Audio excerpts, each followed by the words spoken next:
अस्सलाम वालेकुम। उम्मीद है आप सब खैरियत से होंगे और बस आप सब से मेरे हक़ में दुआ की दरख्वास्त है। मैं आज बहुत ज़्यादा परेशान हूँ।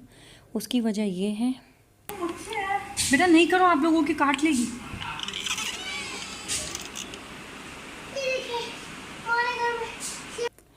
3 दिन से जो है मेरे शौहर बहुत ज़्यादा और उनका ब्लड प्रेशर शूट कर गया था, जिसकी वजह से उनकी बहुत कंडीशन ख़राब हो गई थी। उनको हॉस्पिटल लेके गए, डॉक्टर ने कहा उनको आराम की सख्त ज़रूरत है और मैं इन्हीं परेशानियों में, तकलीफ़ों में जो है दिन गुजार रही थी। लेकिन अचानक से आज सुबह जब मैं उठी हूँ और मैंने घर की सफाई वगैरह की है, तो डेली जिस तरह मैं अपने पूरे घर की सफाई करती हूँ, तो गैलरी की जब मैं सफाई करने गई हूँ, ये मेरा मेन रूम है और इस मेन कमरे के साथ ही मेरी एक छोटी सी गैलरी है और उसके साथ एक छोटा सा वॉशिंग एरिया है। तो यहाँ पर जो है जब मैंने देखा, जबकि रोज़ाना मैं यहाँ की सफाई करती हूँ, आज तक मैंने कोई एक मक्खी भी यहाँ पर शहद की नहीं देखी थी। लेकिन आज जब मैं सुबह में यहाँ पर सफाई करने गई और मैंने दरवाज़ा जैसे ही बंद किया है, क्योंकि हवा के लिए मैं दरवाज़ा खोल के रखती हूँ, हमारे इधर हवा बहुत अच्छी आती है। और आज जब मैंने दरवाज़ा बंद किया तो इन सारी शहद की मक्खियाँ अचानक से पता नहीं कहाँ से आ गई और मेरे ऊपर एकदम से सब ने हमला कर दिया। और बस मैं इस तरह इस कमरे से भागी हूँ और इस कमरे को मैंने लॉक किया है, बंद किया है। 1 घंटे तक तो मैं बिल्कुल भी इस कमरे में नहीं आई।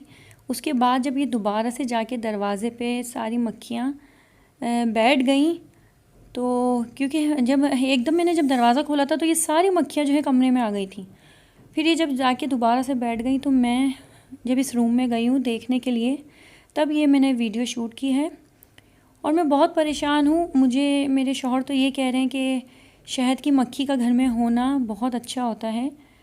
तो मुझे बस ये मालूम करना था, अगर कोई इस बारे में इल्म रखता हो कि क्या वाकई में ये मेरे हक़ में बेहतर है या ये वाकई में कोई एक हमारी परेशानी है हमारे ऊपर जो ये इस तरह ही है। क्योंकि 3 दिन से मेरे घर में बहुत ज़्यादा मैं परेशान हूँ, बहुत तकलीफ़ में हूँ, बहुत ही ज़्यादा मैं दुख में हूँ।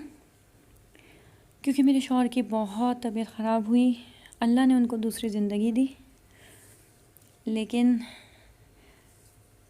बस अब मेरे कुछ समझ में भी नहीं आ रहा मैं क्या कर रही हूँ, क्या नहीं कर रही।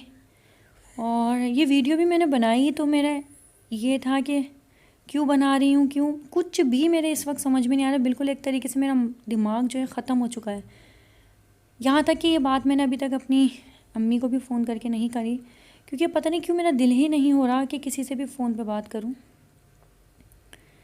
तो बस आप सब जो है मेरी, जिस तरह मेरी अम्मी, मेरे घर वाले मेरी एक फ़ैमिली है, उसी तरह आप सब भी मेरे लिए हमेशा दुआ करते हैं। तो आप सबसे दरख्वास्त है कि आप लोग मेरे लिए दुआ करें कि अगर ये कोई मेरा इम्तिहान है, क्योंकि मेरे साथ हमेशा ऐसा हुआ है कि जब भी मैं ज़्यादा खुश होने लगती हूँ या कोई खुशखबरी मिलती है तो मेरे ऊपर से परेशानियाँ और ज़्यादा डबल हो जाती हैं। तो बस आप लोग सब मेरे लिए दुआ करें कि वाकई में ये जो शहद का छज्जा है ये हमारे घर में कोई रहमत ही बन के आया हो, ज़हमत ना बने और मुझे कोई तकलीफ़ ना पहुँचे। मैंने अभी दरवाज़ा बंद कर दिया है और मैं दूसरे रूम में आ गई हूँ, दूसरे रूम में शिफ्ट हो गई हूँ और उस रूम में बिल्कुल भी नहीं जा रही। तो बस ये ढलता हुआ सूरज, इस सूरज के साथ एक उम्मीद की किरण, आप सबसे दरख्वास्त कि आप सब दुआ कीजिएगा कि मेरी सारी परेशानियाँ इस सूरज के साथ ढल जाएं और आने वाला नया सूरज मेरी ज़िंदगी में दोबारा से वही खुशियाँ, वही सुकून वापस लौट आए। इंशाअल्लाह ताला मुझे पूरी उम्मीद है कि किसी न किसी की तो दुआ ज़रूर कबूल होगी। तो प्लीज़ आप सब मेरे लिए दुआ ज़रूर कीजिएगा। अगर ज़िंदगी रही तो दोबारा से मिलूँगी। अल्लाह हाफ़िज़।